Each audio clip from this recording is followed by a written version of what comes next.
Hi friends, ಎಲ್ರಿಗೂ ನಮಸ್ಕಾರ. ನಾನು ಇವತ್ತು ತೋರಿಸ್ತಾ ಇರೋದು ಬುಗ್ರಿಕಾಯಿ ಅಂತ. ಈ ಬುಗ್ರಿಕಾಯಿ ಗಿಡ ಎಲ್ಲ ಕಡೆ ಬಂದಿರುತ್ತೆ, ರೋಡ್ ಸೈಡಲ್ಲೆಲ್ಲ ಬಂದಿರುತ್ತೆ. ಇದು ತುಂಬಾ ಯೂಸ್ಫುಲ್ ಆಗಿರುತ್ತೆ. ಏನಕ್ಕೆ ಅಂತ ಅಂದರೆ, ಯಾರಿಗೆಲ್ಲ ಮುಖದಲ್ಲಿ ಬಿಳಿ ಚಿಪ್ ಥರ ಆಗಿರುತ್ತೆ ಅಥವಾ ವೈಟ್ ಥರ ವಿಟಮಿನ್ ಡಿಫಿಷಿಯನ್ಸಿಯಿಂದ ಕೂಡ ಆ ಥರ ಆಗುತ್ತೆ.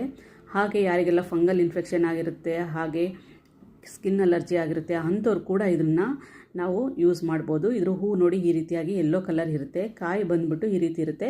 ತುಂಬ ಬಲ್ತಿರೋದು ಬೇಡ, ತುಂಬ ಎಳೆದು ಬೇಡ, ಒಂದು ಮೀಡಿಯಮ್ ಇರೋವಂತಹ ಕಾಯಿನ ತೆಗೆದುಬಿಟ್ಟು ಅದ್ರ ಮೇಲಿರೋವಂತಹ ಸಿಪ್ಪೆನೆಲ್ಲ ತೆಗೆದ್ರೆ ಅದ್ರ ಒಳಗಡೆ ಒಂದು ಯೆಲ್ಲೋ ಕಲರ್ ರಸ ಬರುತ್ತೆ. ಆ ರಸನ ನಮಗೆ ಎಲ್ಲೆಲ್ಲಿ ವೈಟ್ ಆಗಿರುತ್ತೆ ಆ ಜಾಗಕ್ಕೆ ಅದನ್ನು ಹಚ್ಚೋದ್ರಿಂದ ಎಲ್ಲ ರೀತಿಯಾದ ಸ್ಕಿನ್ ಪ್ರಾಬ್ಲಮ್ಗೆ ಒಳ್ಳೆ ಮೆಡಿಸನ್ ಆಗಿ ಕೆಲಸ ಮಾಡುತ್ತೆ ಇದು.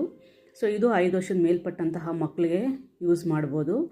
ತುಂಬಾ ಚೆನ್ನಾಗಿರುತ್ತೆ. ಯಾರಿಗೆಲ್ಲ ವೈಟ್ ಬಿಳಿ ಚಿಬ್ಬಾಗಿರುತ್ತೆ ಅಂಥವ್ರು ಖಂಡಿತವಾಗ್ಲೂ ಯೂಸ್ ಮಾಡಿ. ಇದನ್ನು ರಾತ್ರಿ ಮಲಗಬೇಕಾದ್ರೆ ಹಚ್ಚಿ ಬೆಳಗ್ಗೆ ಕೂಡ ತೊಳಿಬೋದು.